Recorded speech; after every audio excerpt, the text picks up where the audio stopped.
Hello, everyone, and welcome to Off the Ball Sports. We're recording today, July 22nd, 2020, from Orlando, Florida. I'm your host, Tyler, joined by my co-host, Tim.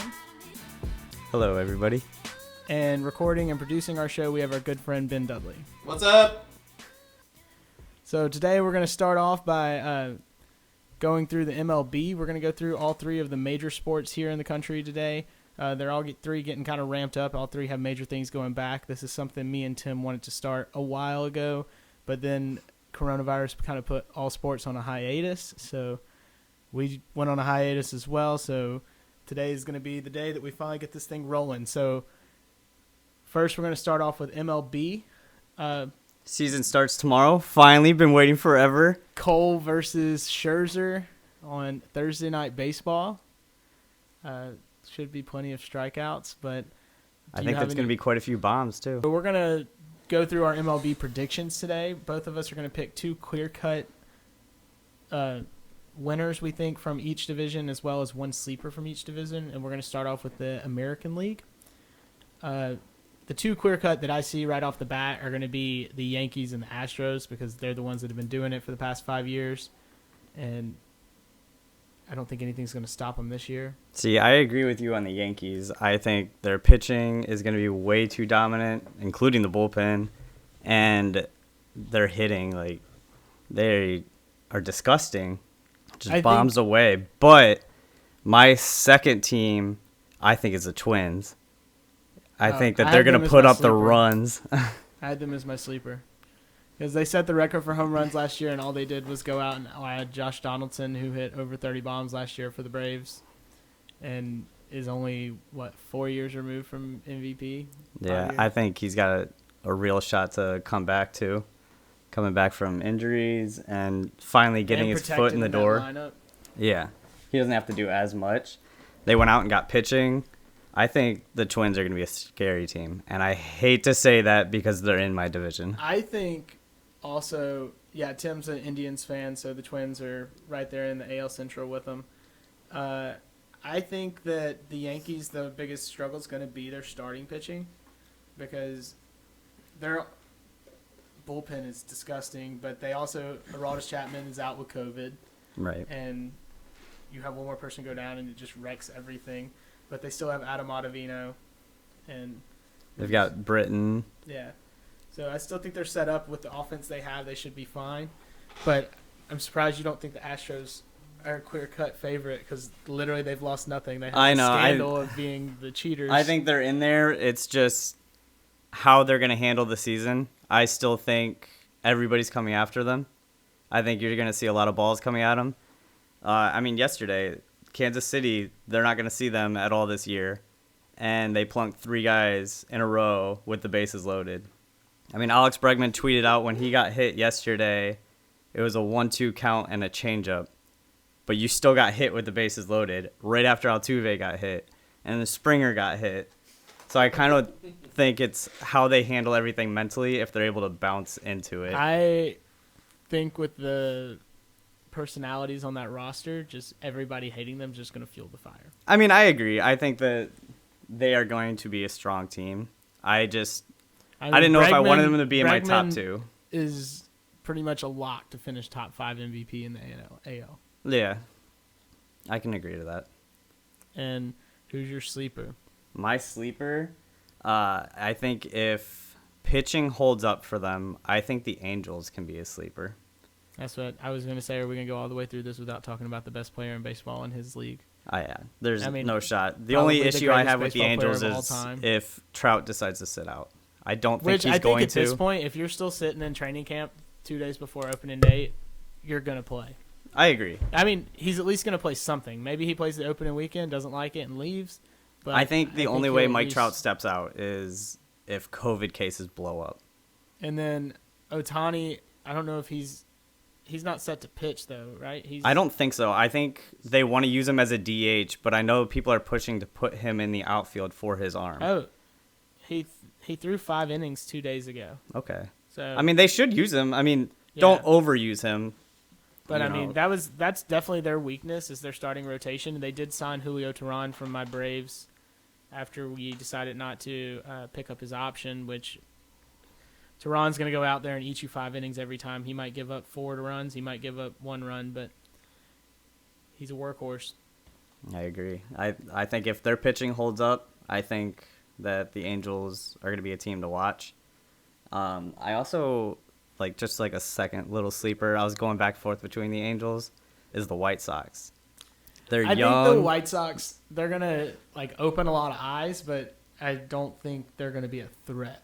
I think they could because team. it's a 60-game sprint. I think the Central is going to be the Indians, the Twins, and the White Sox.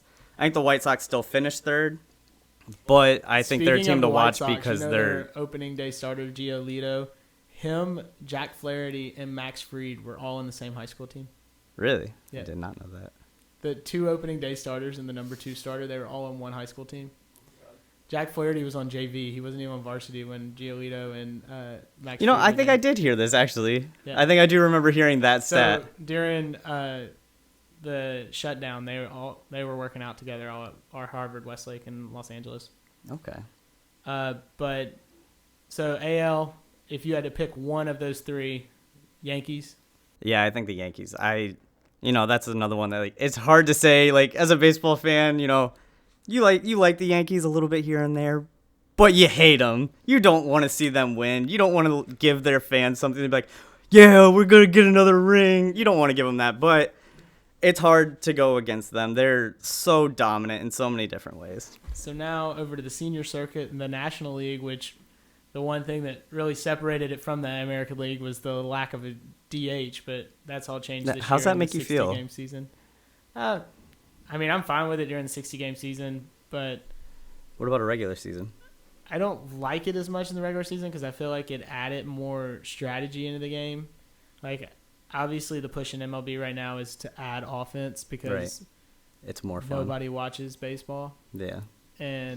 But I think NBA and NFL are soaring in popularity, and MLB can't get out of their own way. But sure. It's going to happen. This is just the first step into it. Oh, yeah, of being course. a thing.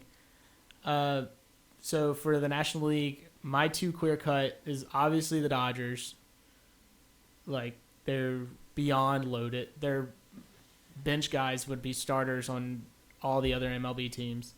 And then I had to go with my Braves as the other one because I just feel like we're set up and we're good. I don't really know if it's a sleeper considering the payroll they have and the stars they have, but the Phillies, I feel like, are the biggest threat to the Braves this year. I agree. Because they signed Zach Wheeler, they signed Didi Gregorius. They're just completely set up when it comes to a lineup they have Gene Segura, Didi Gregorius, Rice Hoskins, Bryce Harper, Andrew McCutchen. Their lineup's nasty. I'm with you. I'm with you. The Dodgers are the clear cut. They're number 1. Because they went out and got Mookie Betts. Yeah.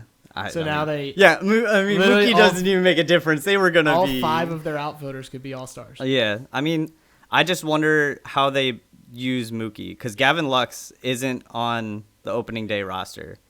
So the second base position, who's their second baseman? If it's not him, do they put Mookie there and they keep? That's a good question. They put out all their outfilders. You'll have Jock, Bellinger, Pollock, and then put Mookie at second. Has Mookie ever played there during a? Has he ever played second during a major league game? I don't ever remember him doing it, but being with the Red Sox, He did on October 21st, 2018. October 21st, 2018 was the last time Mookie Betts played second base. Yeah, I was about to say that had to have been in the World Series or late in the playoffs. Mm-hmm. He's played it. They have Kiki Hernandez that's still on their roster as of now, and he's a second baseman. I don't know. I feel like I would put Mookie at second, Bellinger in the outfield, Pollock in the outfield, and Peterson in the outfield. That's a nasty lineup. I want to say, does Muncy play second? I think he does. I thought Muncy's the first baseman, isn't he? I think he plays first, but I think he can play second as well. Oh. Yeah, Peterson can play first too. I mean, their pitching's nastiest too. Bellinger plays So- first a lot as well. Yeah. Bellinger came into the league as a first baseman, didn't he? And then they moved him to the outfield. Yes. Bellinger, yeah, that was back when they were still full up on outfielders and they brought him in at first base. Yeah. And now, I mean, they're still full up on outfielders. but Now they're trying to fill out he's the infield. definitely one of the better outfielders. Yeah. Uh, But while you're checking that, my second, I was between the Phillies or the Braves. so, yeah. The other But ones- my sleeper is the Reds. But we can talk about that. Yeah. Okay. Yeah, I think I'm a Braves fan, so I'm a little biased, but I do believe that we are pretty set up for this season just because of the way our bullpen stacks up. But what about your starting pitching?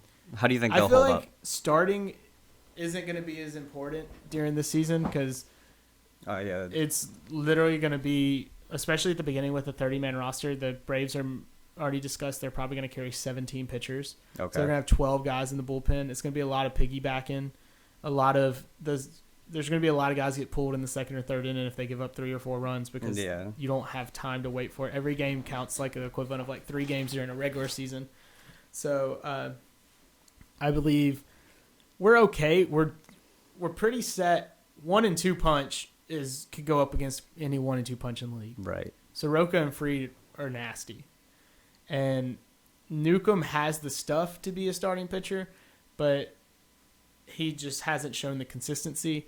If he can pitch like he did out of the bullpen last year, then I think we'll be fine. He just needs to come out for his starts and pitch like he's coming out of the bullpen Right. because who cares if you throw 50 pitches in 3 innings in this season? Like, you're going to go to a... I mean, you this only have season to you're going to see a lot of if you pitch make it count through the matter. season, you pitch 12 starts. Yeah. That's something they're used to doing in 2 months. So, but after him, Fulte, he looked really good most of spring training or summer training, whatever you want to call it. But then last night gave up homers on back-to-back-to-back pitches. Yeah, but I mean, that But happens every now and then. He also said it was because, and he was only throwing 89 to 90, but he said after the game, Snicker said it was, or Fulte also said that it was because of the weather. Like it was drizzling the whole day, and he said he just couldn't get the grip. And that I he mean, needed. pitching, they might have been able to work their way through quarantine a little bit, but it's not the same. I think the hitters are actually going to be more prepared going into this than the pitchers. That's one good thing was that I believe it was Newcomb, Fulte, and Soroka. They all stayed in Atlanta and were working out together. Yeah, I know some of them worked on it. Like I follow Marcus Stroman, and he was out there throwing bullpens Yeah, so you all have the time. those top 2 guys that are really good. The next 2 that are like they could be there if they put the pieces together, and then there's just a plethora of guys that they might step up to the plate, and they have the stuff, but they got to show it on the major league level. I agree. So yeah, I was between the Braves and the Phillies for my 2 teams. So really, there's my top 3. But yeah, I have the Reds as my sleeper team. With the DH coming in, they had like an excessive amount of outfielders as well, and they can use them to just rotate people, give people days off, and they're not going to be weak in their lineup then. Their pitching's pretty solid as well. I think the Reds could make a run in a 60-game season. Yeah, I could see it. I'm having trouble remembering who all they got in the offseason. I don't remember everybody. I know they signed a few people. Yeah. But, I mean, you've got Votto. The big one was Castellanos. Castellanos, yeah. He was the big move that they made. That's a doubles machine right there. Yeah. But because... They moved Stockus. I didn't know they got moves. Yeah, so I think... And they got Nick Senzel.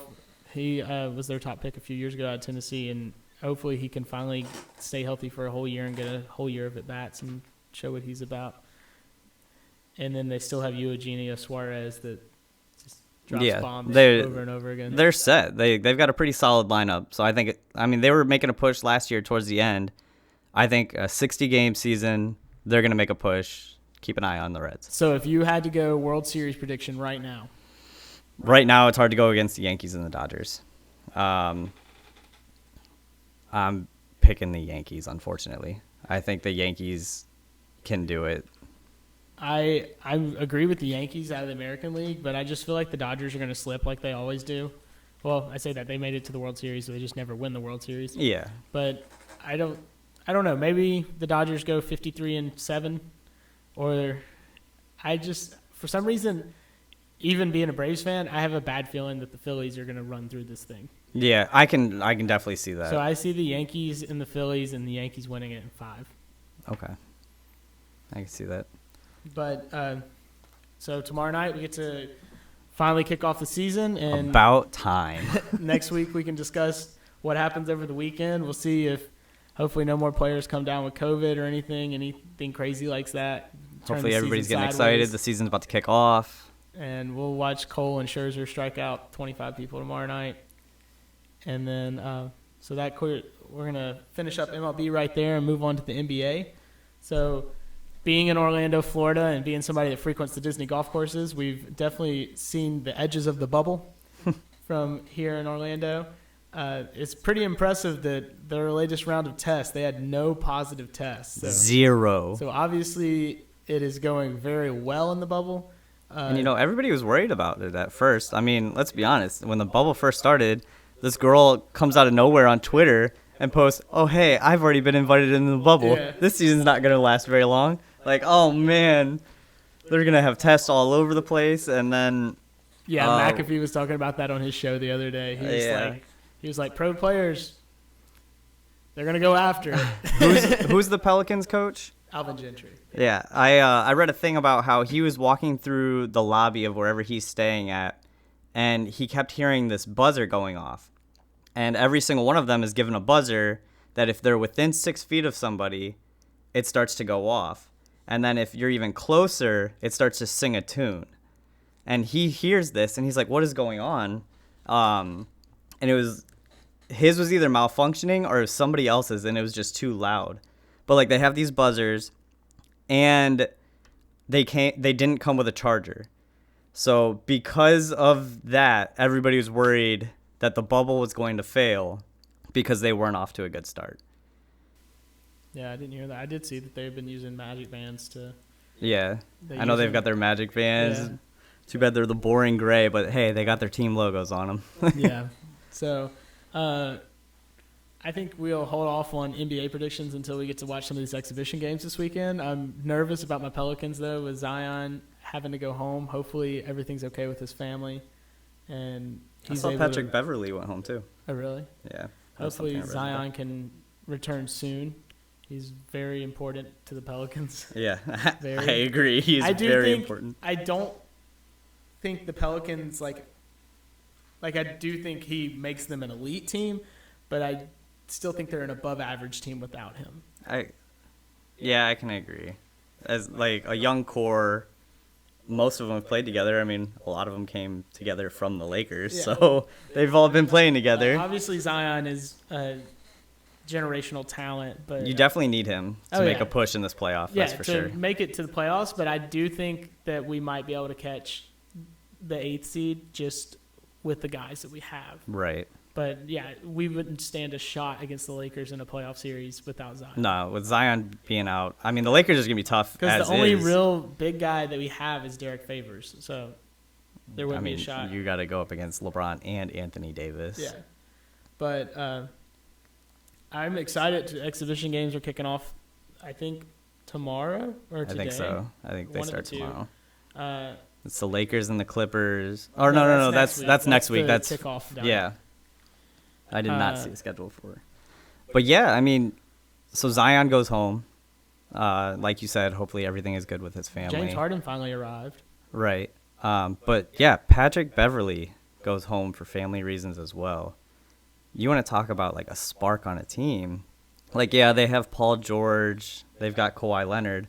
Patrick Beverly's the little... He's like that. He's the heartbeat of that team. Yeah. He's got that spark of energy. He won't back down from anybody. I think that could be a big loss.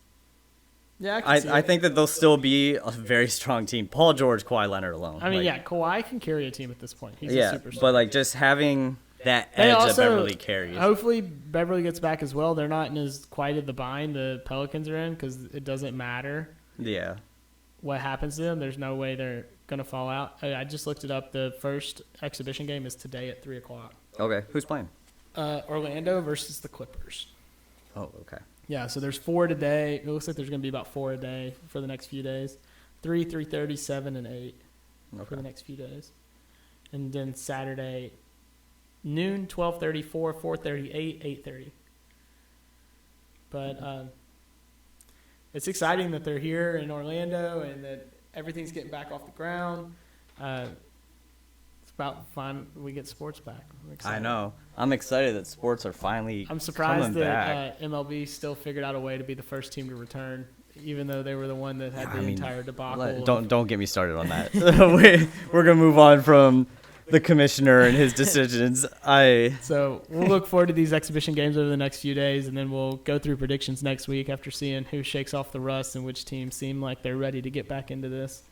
And finally, we'll talk about probably the most popular sport in the country and possibly the world, NFL. I don't know if I'd go about the world. I mean, soccer, but outside of soccer, NFL is the most Oh, popular. yeah. I mean, definitely. What do you think's more popular? You think You think basketball is up more popular than Across the entire world, basketball translates better. Just in the U.S., definitely football.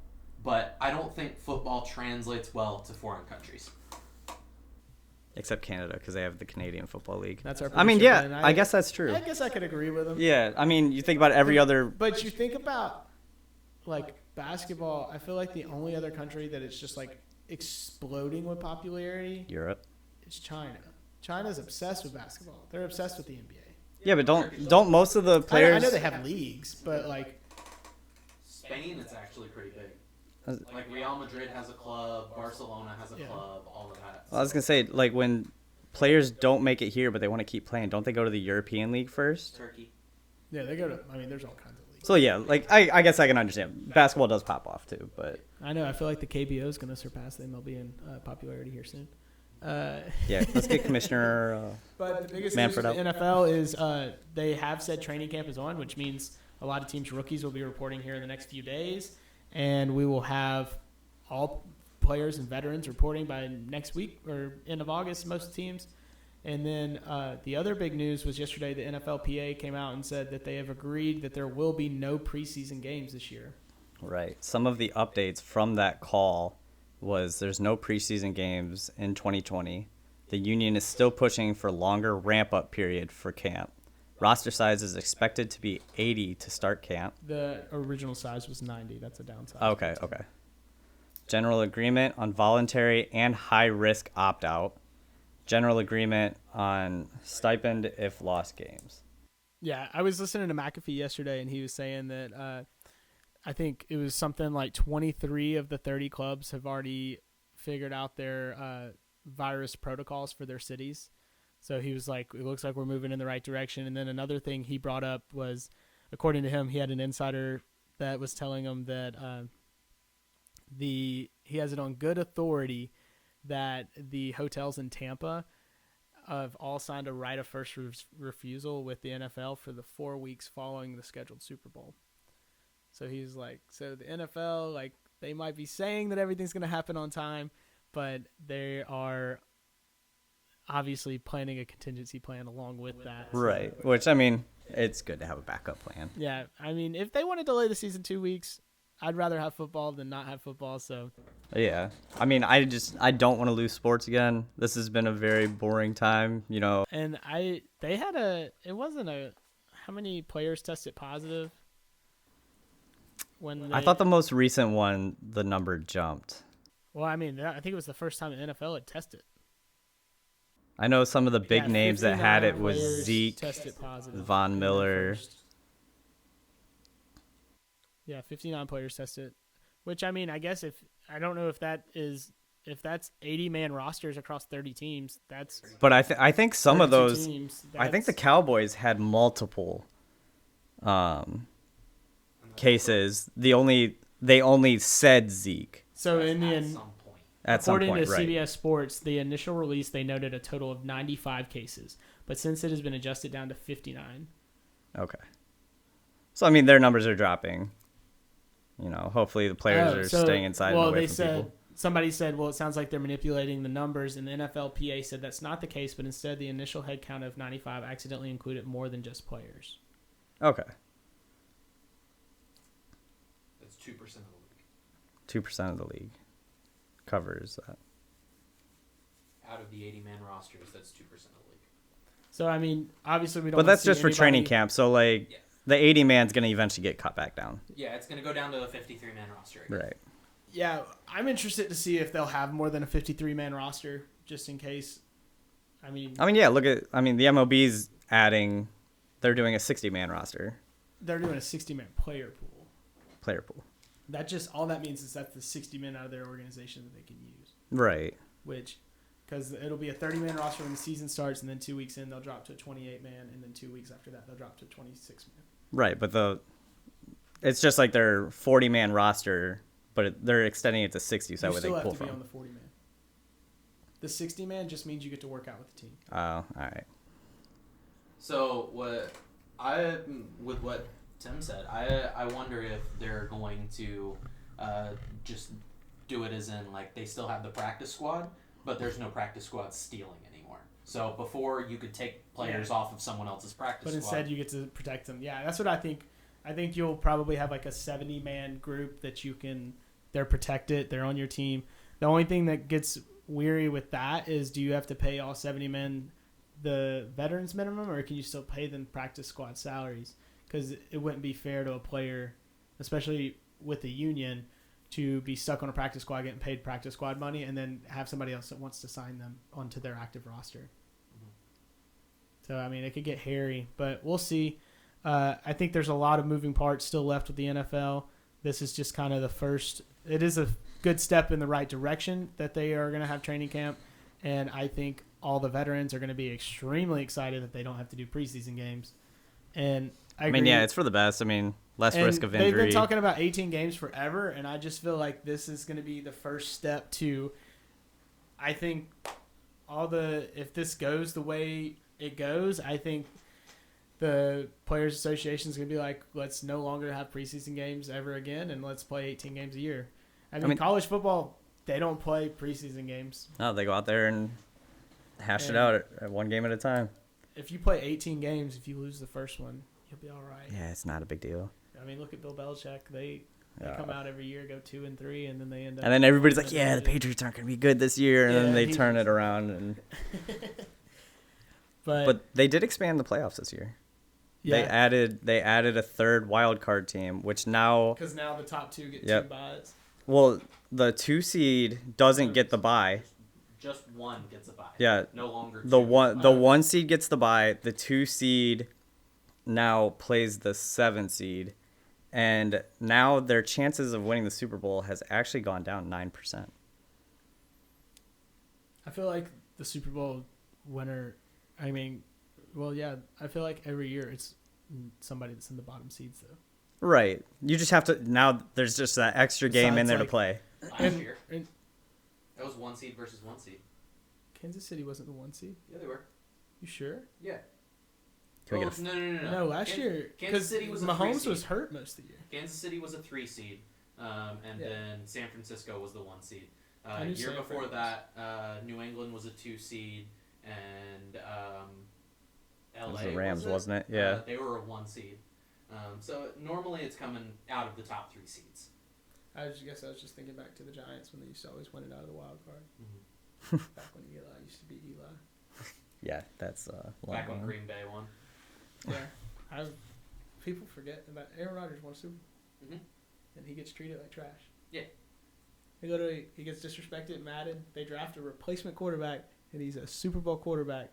Who honestly, if Aaron Rodgers had Michael Thomas in his offense, I think Aaron Rodgers would probably go to the Hall of Fame anyway. But he would probably be a Hall of Famer. Did you say probably? Yeah, I think he's guaranteed to be. Oh, Aaron here we go. Rodgers Ben's is- jumping in. Hold on. Aaron Rodgers is going to be a first ballot Hall of Famer without a doubt. He's got one of the best. Touchdown to interception ratios in NFL history. As the Hail Mary All of King. His numbers have been better than Tom Brady's throughout history. He's one of the best. Yeah, but quarterbacks, if Tom not Brady has the 6 best rings. Quarterback. Yeah, he has 6 rings. I'm gonna do Because- this because this is people's argument for like everything. Oh, rings are better than stats. Yeah, but I'm a here's the LeBron James fan.